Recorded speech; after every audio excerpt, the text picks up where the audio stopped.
selamat datang di episode perdana Yuk Berlogika, tempat ngobrol santai soal mitos, sains, dan gimana generasi kita berpikir. Tentunya nggak afdol kalau misalkan gue tidak memperkenalkan diri gue terlebih dahulu. Kenalin, gue Haira, gue seorang mahasiswa dan gue penganut besar hashtag berotak lalu berontak. Jadi sebelum kita memikirkan atau kita melakukan action, sebaiknya kita berpikir dulu. Itu juga salah satu alasan kenapa channel ini bisa ada. Nah, tentunya di channel ini kita bakal kupas tuntas bareng-bareng terkait dengan logika mistika. Kita, atau gue pribadi, tentunya nggak sendiri dalam membahas ini. Gue ditemenin sama mas-mas, teman sekelas gue yang juga sangat passionate tentang logika mistika itu sendiri. Boleh diperkenalkan dirinya, Mas? Halo semuanya, kenalin nama gue Mulki. Gue juga di sini seorang mahasiswa semester 5, teman sekelasnya Haira. Jadi di sini tuh gue seperti yang dikatakan Haira tadi, gue cukup tertarik dengan hal-hal yang berbau tentang mistis-mistis gitu. Dan gue kaitkan dengan logika yang dimana kalau misalnya kita bahas tuh sebenarnya seru banget loh teman-teman. Jadi kayaknya kita hari ini bakal ngobrol-ngobrol yang seru, kritis, tapi santai. Oke, karena sebelumnya mungkin gue sama Mulki juga udah saling kenal ya, jadi mungkin kita nggak perlu bridging lebih lama lagi, tapi penonton nggak kenal nih tentang siapa kita kan. Mungkin kita bisa mulai episode pertama ini dengan kita masing-masing cerita dulu nih, background kita kayak gimana, kita tumbuh di keluarga seperti apa, dan mungkin hal-hal atau pengalaman yang berkaitan dengan logika mistika itu sendiri. Oke, gue dulu nih. Gue dulu deh. Boleh. Kalau gue tuh terakhir mungkin di keluarga yang bisa dibilang agak percaya dengan hal-hal seperti itu, seperti mistis. Karena gue dengar dulu juga nyokap gue tuh indigo. Dia indigo. Dan juga bokap gue tuh dulu lulusan pesantren. Jadi dia tuh benar-benar bukan menganut sih, percayalah akan hal-hal seperti kayak santet, mitos-mitos yang beredar gitu dan lain-lain. Tapi dari kecil kan gue disuapin dengan hal seperti itu tuh. Tapi pas gue kecil tuh gue mikir kayak sebenarnya hal kayak gini tuh logis nggak sih? Sebenarnya hal kayak gini tuh ada nggak sih dengan cerita-ceritanya tuh yang kadang kalau dipikir-pikir kok kayak nggak masuk ya, kok nggak kayak agak jumping dan lain-lain. Makanya gue di situ mikir kayak ini sebenarnya logis nggak atau enggak gimana. Akhirnya gue baca beberapa buku dan beberapa podcast. Akhirnya ternyata yang kayak gitu tuh disebutnya logika mistika. Akhirnya gue dari situ tertarik untuk mempelajari ini. I see. Boleh tau nggak kira-kira buku atau podcast apa yang lo baca sampai lo tertarik dan menemukan apa ya? Mungkin kayaknya ini tuh bisa dijelasin lebih lanjut deh. Gitu. Pertama tuh kalau misalnya buku, gue tuh tipe orang yang kalau baca buku lewat video. Jadi orang yang bacain buku buat gue ya. Oke. Bisa tuh YouTube. Malaka Project, Ferry Irwandi, terus juga Pesulap Merah, itu sih yang ngebuka pikiran gue tentang hal seperti ini. I see. Jadi Mulki ini Gen Z banget ya teman-teman. Jadi dia itu membaca bukunya tuh lewat audio gitu, tapi nggak apa-apa. Tapi by the way tentang ngomong-ngomong soal Malaka Project dan juga Ferry Irwandi, itu juga sangat familiar gitu buat gue. Apalagi untuk Gen Z ya. Betul, karena memang itu kayak panutan kita semua juga nggak sih gitu dari segi politik bahkan sampai ke logika mistika itu sendiri. Karena tadi Mulki udah agak pengalaman ya, ini mungkin gue juga pengen perkenalan diri gue, background keluarga gue, dan juga kebetulan gue tuh pernah hampir terjebak juga di logika mistika itu sendiri. Jadi mungkin gue itu terlahir di keluarga yang dua-duanya itu tuh Gen X. Gen X itu kelahiran dua-duanya orang tua gue, ibu dan bapak gue tuh kelahiran 1976. Tapi dua-duanya itu seorang akademisi, jadi mungkin bisa dibilang cukup berpendidikan lah ya untuk di zaman itu.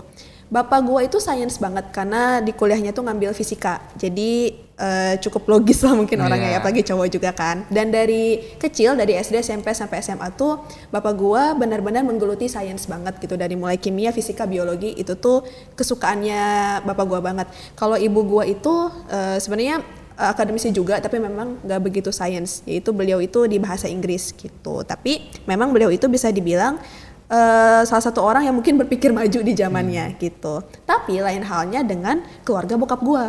Kalau keluarga bokap gua alias kakek nenek gua itu tuh tipe yang benar-benar percaya banget.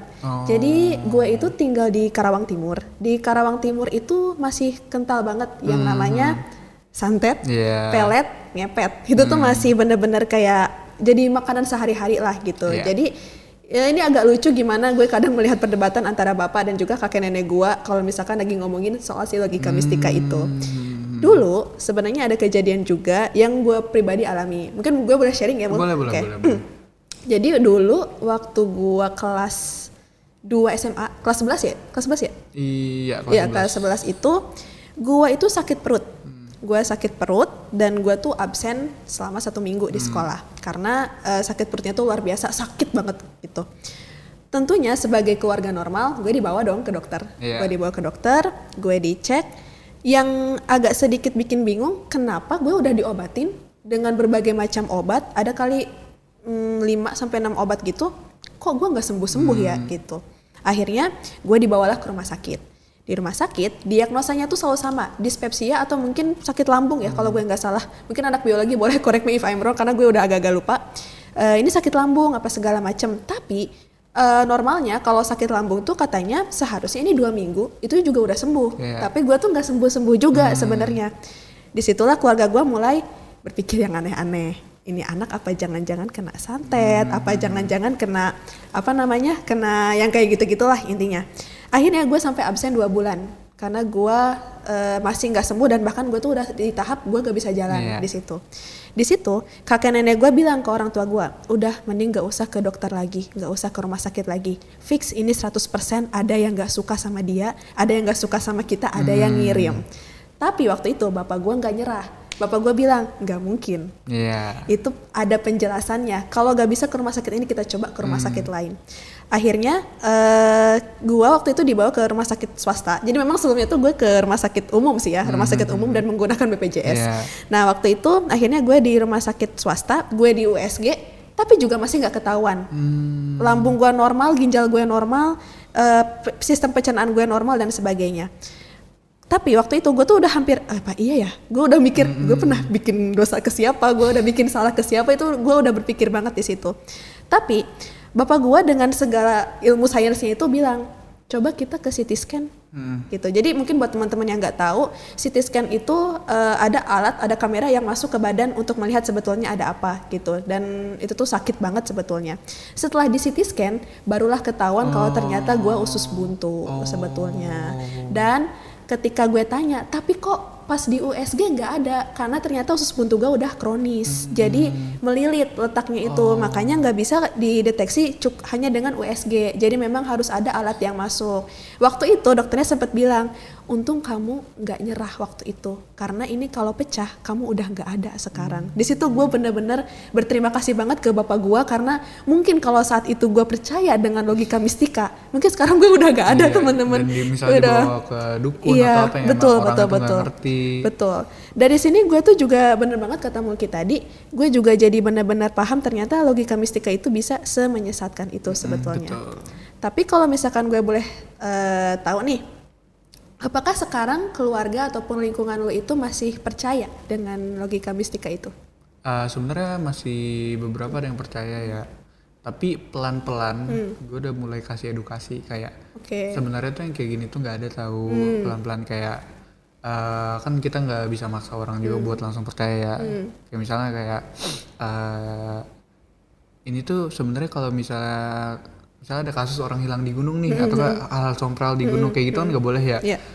Gue coba jelasin kayak sebenarnya yang kayak gitu tuh orang-orang salah tahu. Orang-orang kan lebih aware dengan sompralnya, tapi melupakan hal-hal yang sebenarnya perlu diperhatikan. Kayak misalnya pakai jaket, bawa minum-minuman, bawa makan-makanan. Mereka tuh terlalu fokus ke hal-hal yang sompral. Jadi udah, makanya banyak kasus yang dimana hipotermia, hilang di gunung, karena mereka tuh lebih takut diculik dengan hal-hal yang seperti itu daripada dia ngejaga diri dia sendiri. Betul.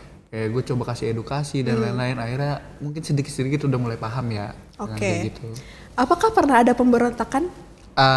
Pemberontakan sih enggak ya. Enggak, kalau dari keluarga gue ya udah open aja, open diskusi. Oke.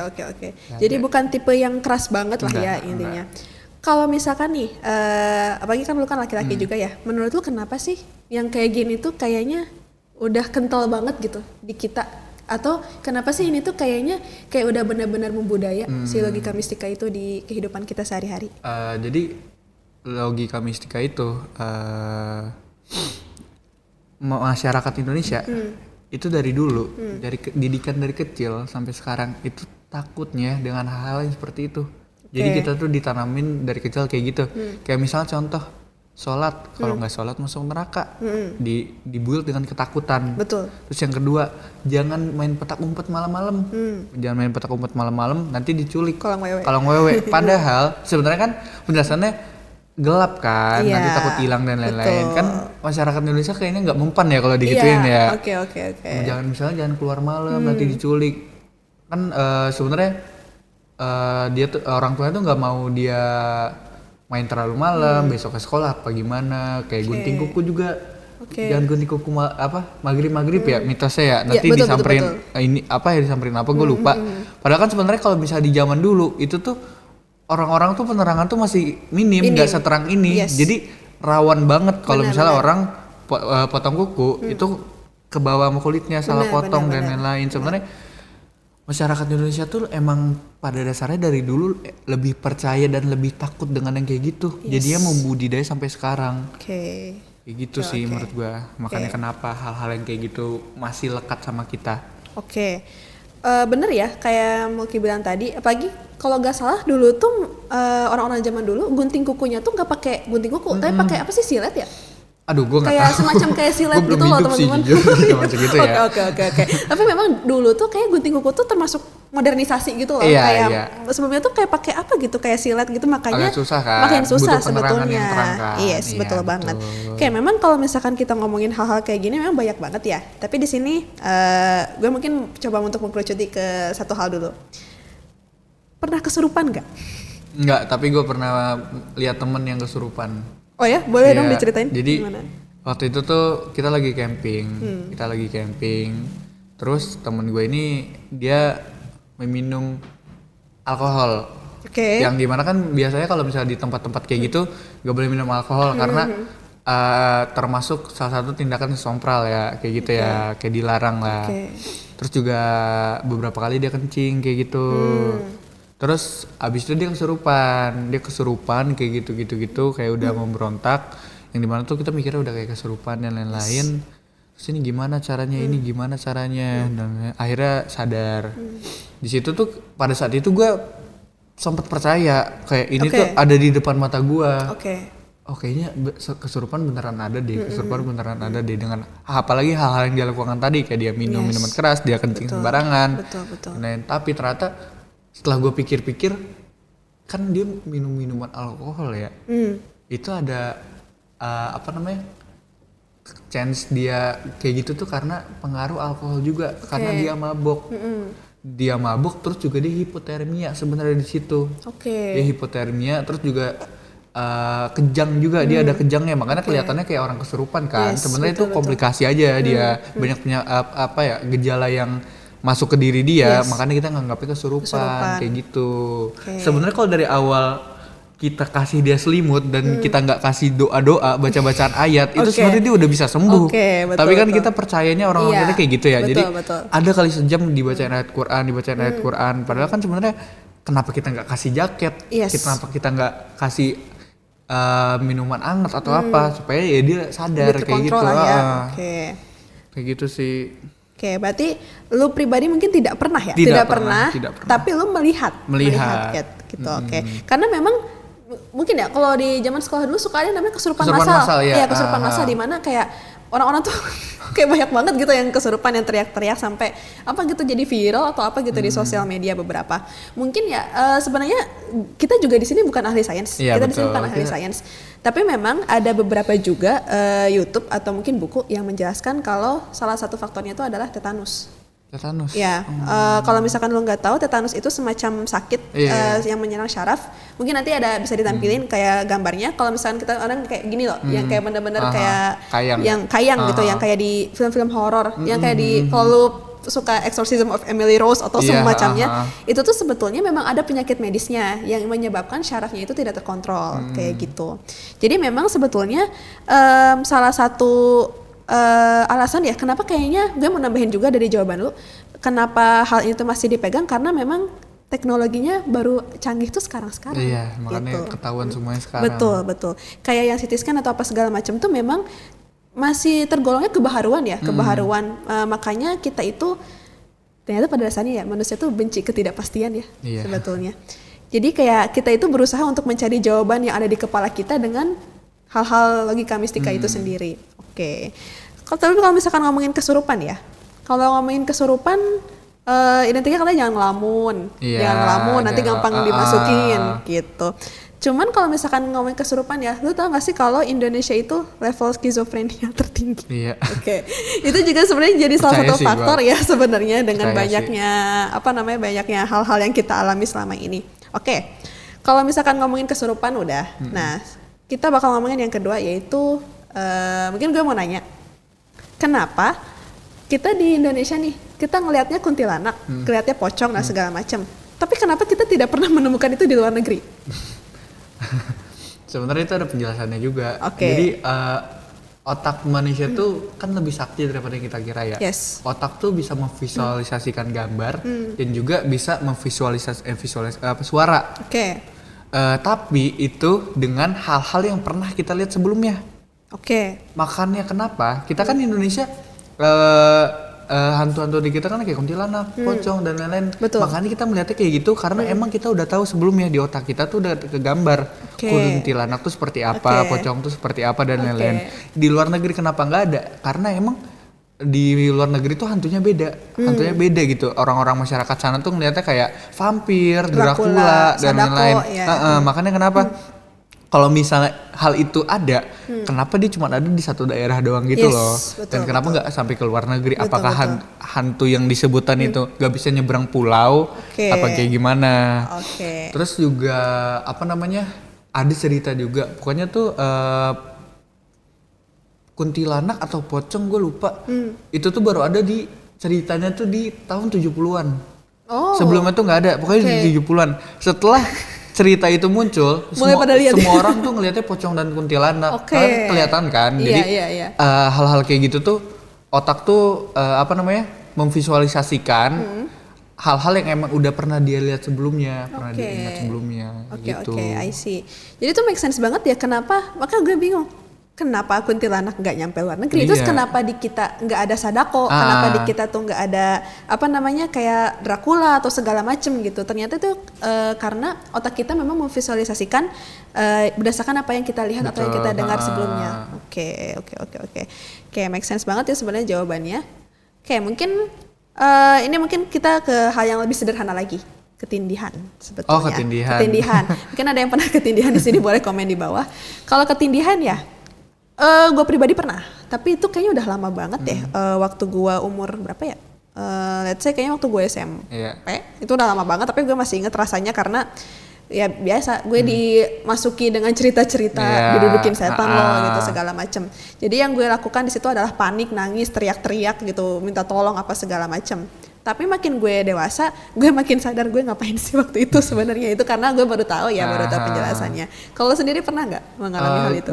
Gue cukup sering ketindihan dulu. Cukup sering.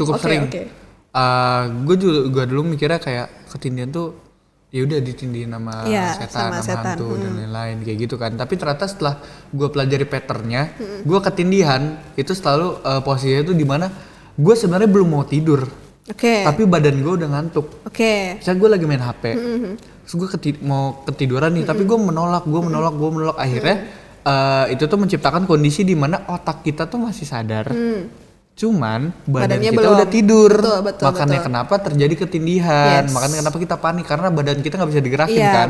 Itu badan kita tuh udah dalam posisi tidur sementara otak kita belum. Betul. Kenapa kayak gitu.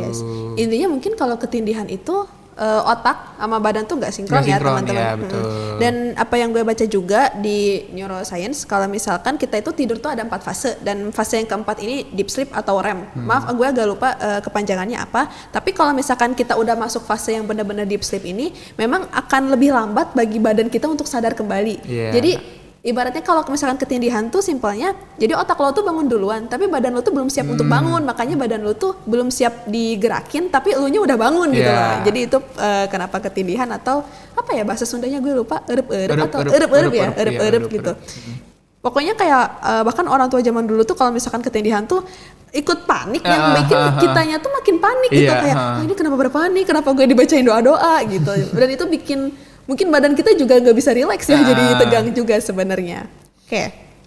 Kalau misalkan mau terkait dengan apa namanya, kan tadi kita udah bahas beberapa ya, kita bahas tentang kesurupan, ketindihan.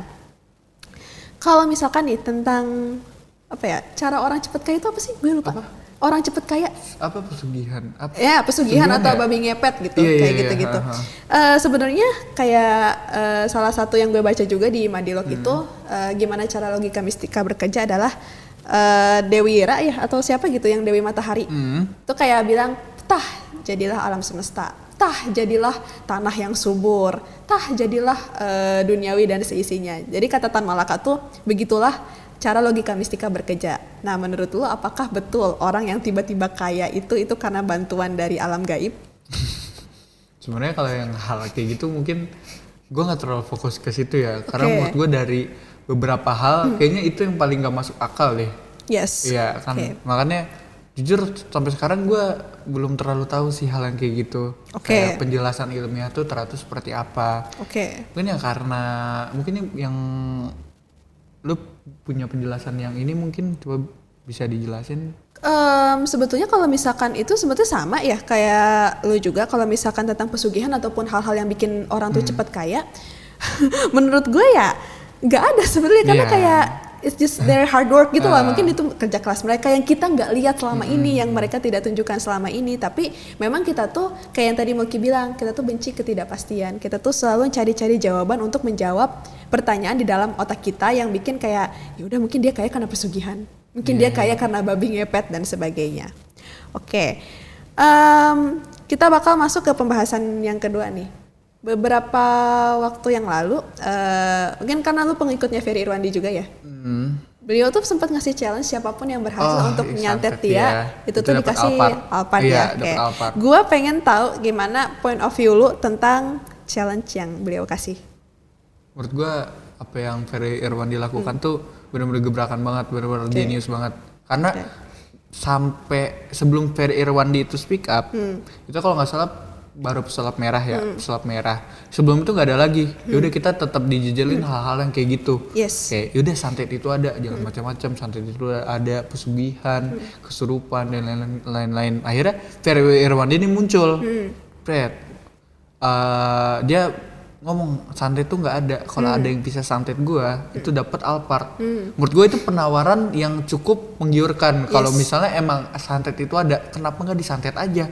Tapi jangan sampai mati gitu loh. Kayak misalnya keluar paku, yaudah Alphardnya diambil, oke udah selesai kan, kayak gitu kan. Tapi nyatanya kan sampai sekarang itu nggak ada. Katanya Ferry Irwandi itu udah sampai ngasih nama lengkap, foto, terus sampel rambut. Oh iya? Iya, rambut, gunting kuku, potongan kuku itu udah dikasih, udah dia kirim bener-bener server itu, pengen buktiin. Terus pokoknya alasannya kayak kayaknya kodamnya emas ini terlalu kuat, jadi nggak bisa kayak gini-gini. Keturunannya bagus. Iya, alasan-alasannya. Jadi kan di situ bisa disimpulin kalau santet itu nggak ada kan. Nah sebenarnya apa yang dilakukan Ferry Irwandi ini cukup jenius kan. Ada yang tanya katanya kalau misalnya santet beneran ada lu gimana bang, malah dia seneng. Katanya bagus. Kenapa? Karena misalnya ada santet itu tuh kita bisa kembangin santet-santet itu, kita kumpulin, kita nggak usah beli senjata kayak senjata nuklir dan lain-lain, kita kembangin aja santet. Kita nggak perlu effort ngeluarin duit, kita tinggal santet dari Indonesia. Misalnya ada perang nih, misalnya Indonesia misalnya ke Amerika, kita tinggal santet dari Indonesia kan udah selesai. Kayak gitu kan. Yes, gue setuju banget. Itu salah satu tindakan yang genius banget Ferry Irwandi. Bener banget, karena kalau misalkan memang betul, ya udah kita enak banget gak sih? Kita tinggal kalau misalkan mereka punya weapon atau kayak yang paling hebat yang bisa menghancurkan masa bumi sekaligus tuh, kita bisa membunuh tanpa menyentuh teman-teman. Kalau misalkan si santet itu memang betul ada gitu. Selain santet, biasanya temannya pelet ya? Pelet itu Iya, kalau nggak pelet. salah, gue suka sama orang, orangnya nggak suka balik. Gue tuh bikin apa sih namanya, kayak ke dukun atau ke orang pinter yang kayak tolong bikin dia suka Iya, sama gue, betul nggak sih? ha. Nah, kalau kita ngomongin santet itu kan menyakiti ya, iya nggak sih? Kalau Iya, santet itu menyakiti, untuk menyakiti karena menyakiti. dendam, kesumat atau apa. Tapi kalau pelet itu biasanya kan biar si orang itu suka sama gue misal. Gimana pandangan lu tentang pelet ini? Kan tadi kita udah bahas santet Iya. kan. Kalau pelet gimana nih kira-kira? Menurut gue pelet itu cuman sesimpel lu dikasih sugesti aja udah biar makin lebih pede. Oke. Jadi misalnya kita kan awalnya minder nih. Yes. Kita ada orang yang kita gak suka, terus kita nggak tahu orang itu nggak suka sama kita, otomatis kita minder dong. Iya, Kita bener-bener. minder dong kayak, Iya, iya. aduh gimana ya, aduh Iya. nyamperin juga nggak berani, Bener, ngobrol bener, juga bener, nggak berani kan. Pas kita ke dukun, kita dikasih apa namanya pelet itu, Yes. itu kan kita tersugesti, dia suka sama gue besok, misalnya dijanjinya besok dia suka sama, berarti dia nge-build diri dia menjadi makin lebih pede kan. Yes. Jadi makanya kenapa terjadi kayak gitu. Itu tuh sebenarnya gue tahu ini ilmu pedagang. Jadi misalnya ada yang misalnya gue dagang, ada yang nawar barang gue. Kalau misalnya gue kelihatan pede dengan barang gue, berarti si pembeli pun yakin dong dengan Yes, barang gue. Kalau misalnya gue nggak pede dengan apa yang gue jual, kayak misal ini, mereka ragu sih. yaudah mereka nggak Iya, percaya juga bener, kan. bener. Sebenarnya nge-build kepercayaan diri aja sih menurut gua kalau pelet ya. Kayak nggak mungkin, atau enggak mungkin ada permainan duit gitu kan, misalnya dukunnya dikasih duit nih, terus dukunnya ke ceweknya. Boleh nggak lu ini suka gue kasih segini, misalnya Oke. dia kasih 30 juta. Oke, Si ceweknya oke. cuma dikasih 2 juta, 5 juta. Oke. Itu kan bisa Oke. aja. Sebenarnya banyak permainan sih. Oke. Santet pun kayak gitu. Oke, gue setuju sebetulnya. Tapi terkait pelet ini, yang paling memungkinkan dari jawaban kita tadi memang betul ya, sugesti. Karena kadang memang itu memang nge-build kepercayaan diri ya, iya. kepercayaan Ha, diri ha. kayak gue pasti bisa nih kan, gue udah dapet ini, gue Iya, udah dapet ha, ha. wejangan, gue udah dapet apa sih biasanya nggak tahu kayak misal kalau lu pakai baju ini dia bakal demen sama lu gitu, atau enggak nih orangnya udah gue doain nanti lu datang aja dia pasti langsung suka segala macam. Itu tuh bikin kita kayak oh ya udah Iya. gitu.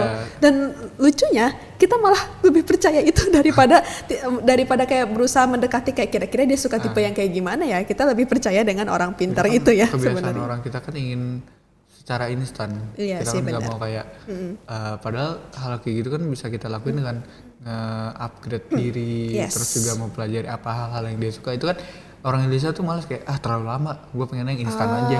benar, Kayak benar, mie benar, aja benar. Indonesia lebih pilih Indomie, mie instan dibanding kita masak kan.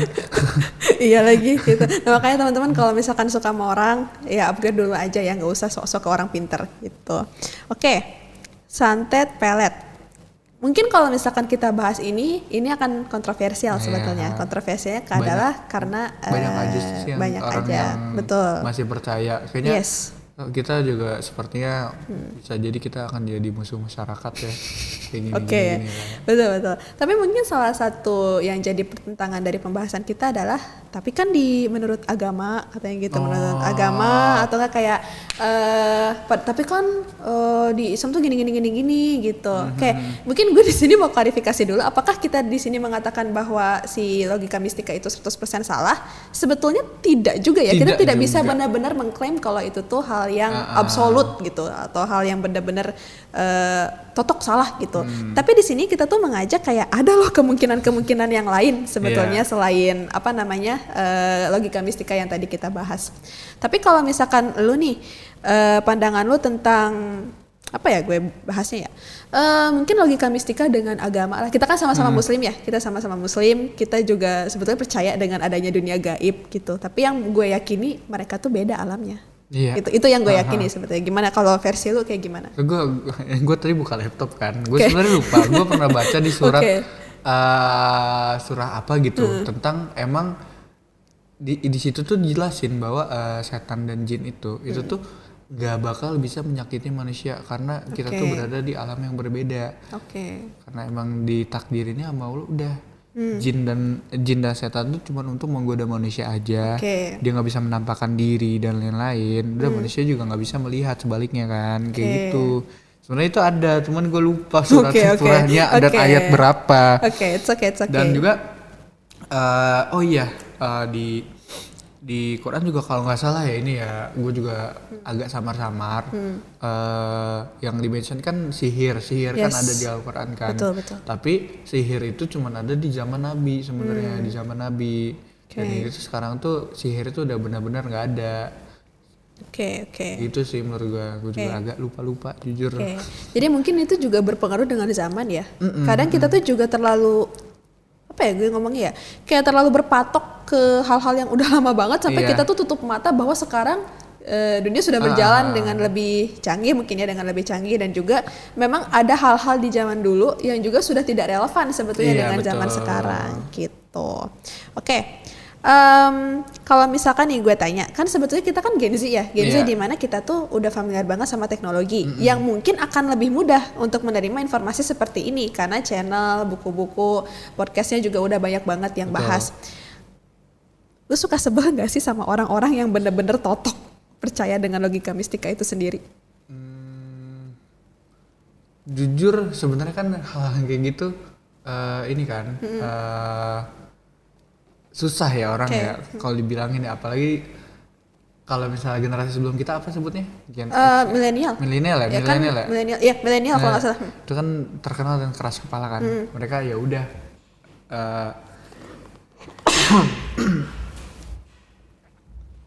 mereka kan dikenal dengan udah keras kepala.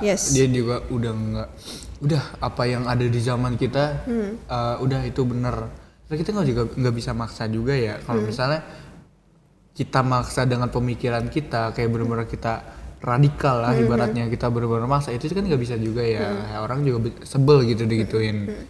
Ya tanggapan gue ya udah sih, ya udahlah nggak apa-apa lah, kita juga yang bisa kita lakuin juga kasih tahu pelan-pelan aja. Selama dia yang nggak benar-benar mengganggu kita, yang dia cuma percaya, udah tok percaya aja. Tapi nggak ada kayak ritual atau apa yang mengganggu kita, ya udah nggak apa-apa. Mungkin tapi kita bisa omongin baik-baik. Yang penting kan kita sebagai generasi muda kan kita membangun generasi selanjutnya agar tidak seperti itu kayak gitu. Setuju sih, karena memang kadang susah kalau udah percaya ya. Susah kalau udah percaya, dan susah kalau udah jadi mindset sebetulnya. Mau kita kasih tahu dengan fakta sevalid apapun, kalau misalkan yang dia yakini seperti itu, kita bakal dianggap nonsens kan, dianggap omong kosong gitu kan. Di sini sebetulnya ada beberapa cerita juga Mul ya dari sosial media juga.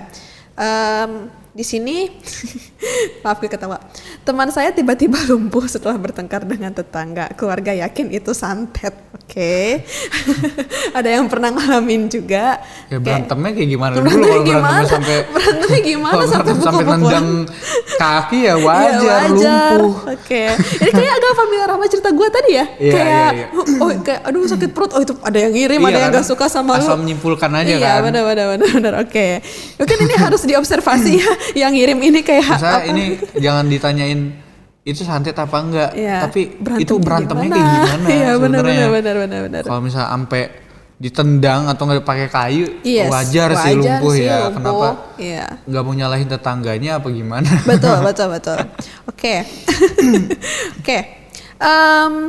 Oh ya, ini juga jadi mungkin perlu ditanyain ya, ini gimana berantemnya tuh kayak gimana? Jangan langsung menyimpulkan itu santet sebetulnya, karena mungkin santet juga nggak bisa setiba-tiba itu kali ya. Ini kayaknya di sini langsung banget deh, kayak cepet banget gue lihat-lihat. Di sini juga ada pertanyaan nih, dari dulu saya pernah lihat ritual aneh di kampung, tapi orang bilang itu cuma tradisi, bukan santet. Kalau ngomongin ritual ya, sebetulnya memang, ini juga ada ini juga di daerah gue, karena kan tadi yang kayak gue bilang daerah gue tuh kampung lah ya, istilahnya masih lokal banget, masih sangat-sangat tradisional, dan memang bahkan bangku pendidikan tuh masih jarang sebetulnya yang kuliah tuh. Memang ternyata banyak ritual lokal tuh yang mungkin punya beberapa fungsi ya, selain fungsi sosial tapi juga ada simboliknya, katanya buat ke leluhur, biar panennya tuh lancar dan sebagainya. Dan mungkin nggak cuma di daerah gua, mungkin di daerah lu juga mungkin ada yang masih atau ada sih, tapi mungkin udah agak jarang ya.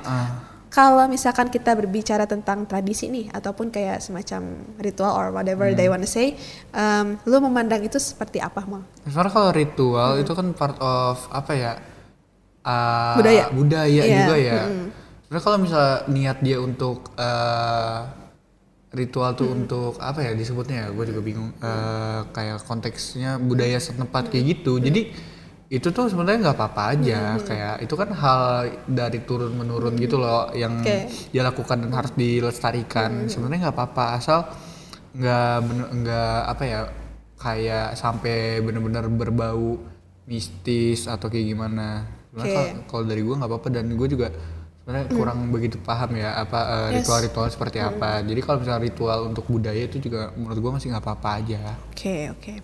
Setuju juga sih, karena mungkin kalau memang murni untuk dihilangkan susah ya, karena itu sudah sangat mengakar. Dan kalau memang ada nilai positif, yaitu mungkin kita bisa meningkatkan keakraban antar warga, ya kenapa tidak juga sebetulnya. Tapi kalau misalkan udah berbau ke simbolik atau apa, mungkin ini kita kembalikan lagi ke kepercayaan mereka masing-masing ya. Oke, kita lanjut kali ya. Ntar gue belum apa-apa udah ketawa baca pertanyaannya. Dokter bilang saya migrain, tapi orang di RT nuduh tetangga. Gimana cara jelasin ke orang tua biar nggak salah paham? Oh, ini mungkin agak mirip ya pertanyaannya kayak yang tadi ya. Gimana ya mau cara jelasin ke orang tuanya? Diperiksa dulu nggak sih? Kenapa tiba-tiba langsung nuduh orang tetangga kan? Terus kasihan banget itu kasih tetangganya. bodreks dulu kayak minimal. Tolong, ini tetangganya kasihan banget jadi sumber fitnah. Emang di situ tuh tetangganya emang udah diincar dari lama. Iya benar. Udah ini santet nih. Ini santet segala macam. Gimana caranya jelasin ke orang tua biar gak salah paham? Susah sih sebetulnya. Susah. Sebenarnya bisa diomongin apa namanya? Lewat empati, jangan langsung heart to heart. Iya, kayak misalnya jelasin dulu. Contohnya kayak sakit kepala tuh bisa karena kurang tidur loh, bukan karena santet. Terus kayak pelan-pelan gitu bantu orang tua melihat alternatif penyelesaian. Oke, setuju sih sebetulnya. Memang apalagi khususnya di masyarakat kita ya, di Indonesia kita tuh mengenal kalau kita ngasih tahu atau kita mengeluarkan pendapat sendiri dicap durhaka sebetulnya. Dicap kayak rebellious atau kayak kamu ngelawan gitu. Padahal sebetulnya sah-sah aja nggak sih untuk kita berpendapat, untuk kita ngejelasin sebetulnya apa yang benar-benar terjadi gitu. Tapi sebetulnya ya di sini dari beberapa cerita yang tadi gue bacain ya di sini gue dapat agak sedikit mengambil kesimpulan bahwa ternyata bisa sangat seberpengaruh itu ya logika mistika, dan mungkin bisa seberbahaya itu sebetulnya. Kalau misalkan apalagi kalau nggak salah tuh gue tuh baca di salah satu komen di Ferry Irwandi juga.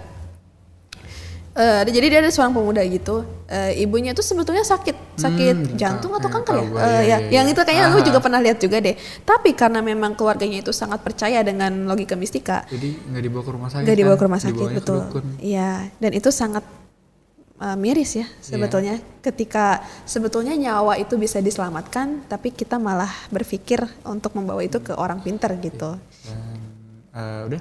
Dan sebenarnya apa yang pengen kita bahas tentang logika mistika nih bukan cuma karena yaudah kita menentang pemikiran-pemikiran orang-orang dulu gitu, enggak. Sebenarnya banyak hal-hal yang emang perlu kita bahas karena itu ada kadang tuh ada efek negatifnya gitu loh teman-teman. Kayak misalnya Haira tadi ngomong tentang yang tadi komen Ferry Irwandi kayak gitu.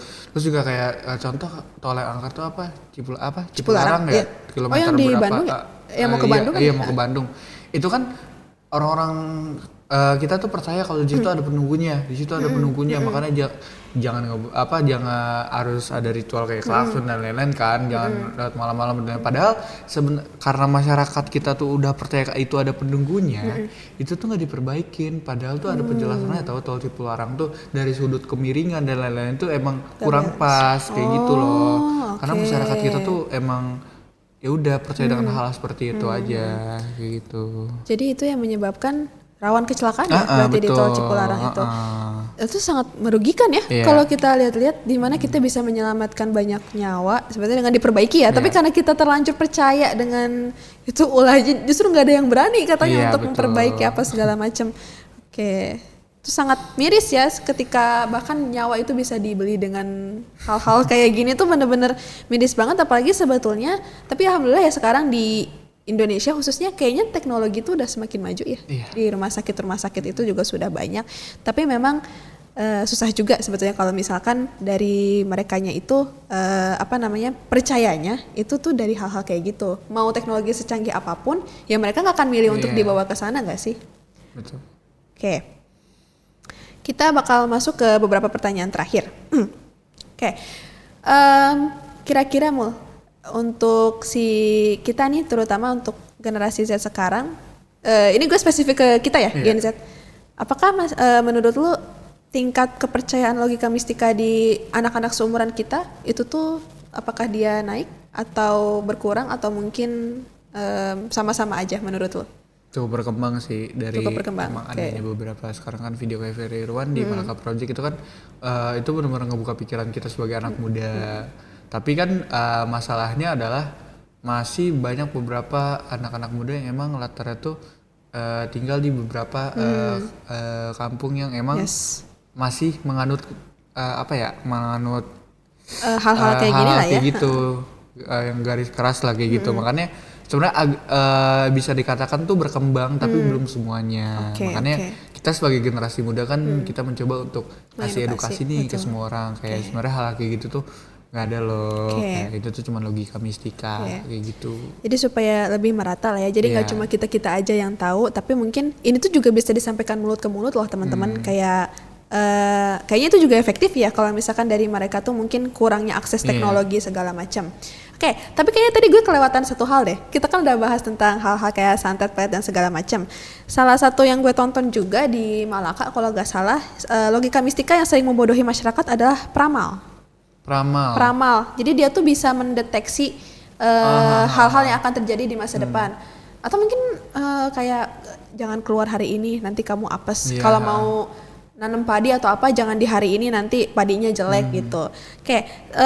Mungkin ini juga sebetulnya yang paling mudah untuk ditangkap Gen Z karena banyak juga dari kita yang percaya gitu. Kalau misalkan gue kan zodiak ini, kalau misalkan ini nanti gue apes atau gimana. Nah, lu sendiri melihat fenomena itu kayak gimana dari peramal itu atau? Kalau peramal itu juga salah satu hal yang gak masuk akal ya, kayak gue pun bisa jadi peramal, kayak ada orang tanya gue tinggal asbun aja, udah besok kayak gini-gini, besok kayak gini-gini. Terus juga peramal nih sebenarnya udah upgrade di zaman sekarang tuh. Zodiak. Zodiak kan sama tarot. Tarot tuh apa sih yang pakai kartu? Kartu. Tapi sama gak sih? Ramalan juga? Iya, kayaknya. Tapi gue nggak terlalu tahu ya. Oke. Tapi zodiak sih cewek-cewek biasanya. Zodiak tuh ramalan tapi versi modern yang dimana banyak anak-anak muda kayak kita tuh percaya. Menurut gue nggak masuk akal aja zodiak. Kayak misalnya itu kan dari bulan dan tanggal ya. Februari, misal gue Februari nih.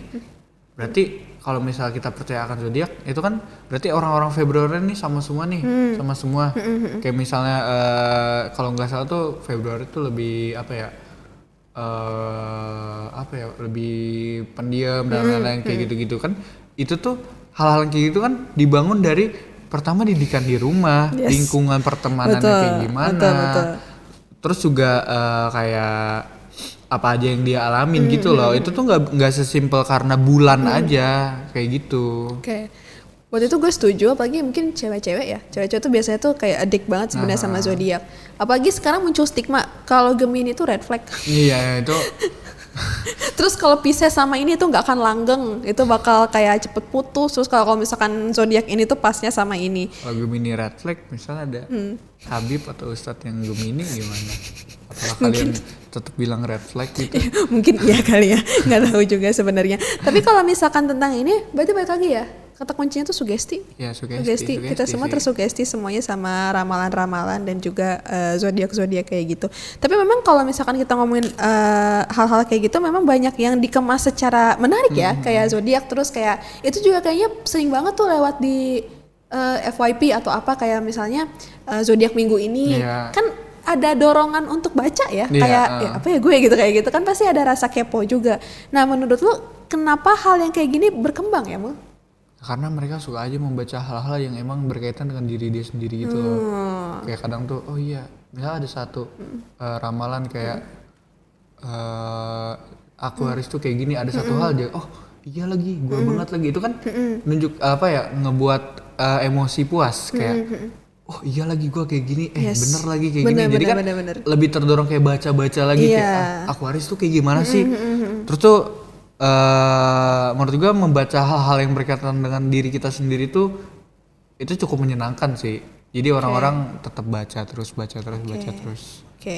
Mungkin itu satu alasan kenapa akun-akun live yang ramalan itu banyak yang nonton kali ya. Karena mereka tuh penasaran dan suka gitu ngomongin tentang diri mereka sendiri. Oke. Kita ngomongin apa lagi amalan udah, zodiak juga udah. Tapi memang ini tuh yang paling bikin gue greget sih sebetulnya, karena gue tuh pernah mengalami satu kejadian juga sebetulnya. Mungkin bukan zodiak ya, apa weton Jawa atau mungkin lo pernah tahu itu yang kayak tanggal-tanggal Jawa ya, mungkin kalau misalkan itu kayak ini gue sharing pengalaman aja. Gue itu lagi mau keluar sebenarnya sama teman gue, tapi bilangnya katanya teman gue ini nggak dibolehin keluar karena katanya hari itu tuh Kliwon atau apalah, itu gue juga kurang ngerti ya teman-teman. Mungkin teman-teman ada yang lebih ngerti. Jadi karena itu rencana yang udah kita susun ya batal, karena emang kenapa kalau misalkan kita kalau kita tuh udah ini kalau misalkan si weton Jawa itu emang kenapa gitu. Karena setelah gue tanya ternyata itu tuh nggak bagus buat dia segala macam. Dan memang dia tuh bilang ke gue, tapi bener tahu kalau misalkan gue keluar di hari Kliwon itu tuh gue apes, ban motor gue jadi kempes, dompet gue ketinggalan, terus apalah segala macam, kayak tiba-tiba gue jatuh. Gue tuh aduh ini gimana ngasih taunya ya sebenarnya. Jadi itu ya sebenarnya bikin gue penasaran karena itu sedikit menghambat aktivitas gue juga sebenarnya, kayak hal-hal kayak gitu. Dan lagi ditambah yang dia ceritain itu tuh ya karena kesalahan dia sendiri, ban kempes apa segala macem. Kebetulan aja sih sebenarnya. Kayak dia apes di hari itu, pas dilihat ternyata tanggal segitu. Gitu. Ya, dan dia bersugesti itu. Perlu dipertanyakan lagi di hari-hari berikutnya atau sebelumnya dia apes juga apa? Kalau emang dia apes terus ya udah berarti emang bukan karena Kliwon dong, karena mungkin dirinya ceroboh mungkin atau pelupa gitu kan bisa. Benar. Emang clumsy aja sih bisa jadi itu juga kan faktornya. Oke. Tapi memang hal-hal yang kayak gini kalau misalkan kita ini lebih dalam lagi itu tuh bisa sangat mempengaruhi. Gue waktu itu mau UTBK mul. Gue hari apa ya UTBK? Ntar gue ingat-ingat dulu. Hari Senin kalau nggak salah. Hari Senin tuh dianggap bad luck di keluarga gue. Keluarga gue yang tadi gue sebutin dengan polosnya nanya, bisa nggak diganti tanggalnya? Kamu nanti nggak lolos loh di kampusnya. Gue kayak, aduh ini gimana caranya gue ganti tanggal, karena itu kan dari sistem ya gitu, gimana caranya gue untuk mengganti tanggalnya gitu. Tapi pada akhirnya gue membuktikan itu nggak ngaruh apa-apa. Gue UTBK dengan lancar, gue UTBK dengan santai, gue selamat nyampe rumah dan gue keterima gitu kan. Jadi memang hal-hal kayak gitu tuh ya gue nggak kebayang aja sih kalau gue nurut apa kata orang-orang yang percaya sama logika mistika itu sendiri gitu. Ternyata udah banyak banget ya hal-hal yang tadi kita bahas, dari mulai santet, pelet, bahkan kita juga ngebahas sedikit tentang zodiak yang tadi juga kita sempat bahas-bahas di akhir.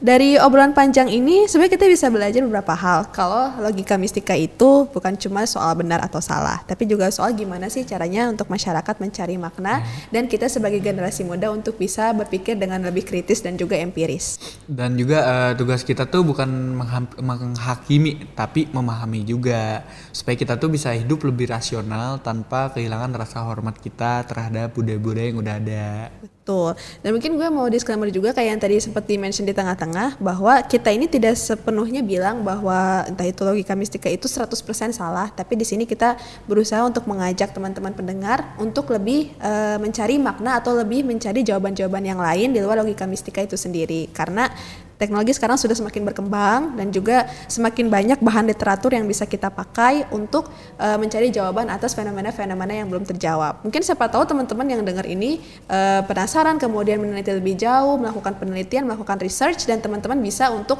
memberikan jawaban pasti nih kenapa fenomena-fenomena itu bisa terjadi kayak gitu. Dan kalau misalkan kalian punya cerita pengalaman soal santet atau soal hal-hal logika mistika yang lainnya, boleh kirim aja ke DM atau di kolom komentar kita. Siapa tahu bisa kita bahas di episode berikutnya. Kita langsung closing aja ya, kita langsung tutup aja ya. Sampai jumpa di episode berikutnya dari Logika. Juga ada kata-kata nih, jangan lupa berpikir kritis itu keren, tapi menghargai itu juga penting. Gue Mulki dan gue Haira. Kita pamit. Wassalamualaikum warahmatullahi wabarakatuh. Bye bye.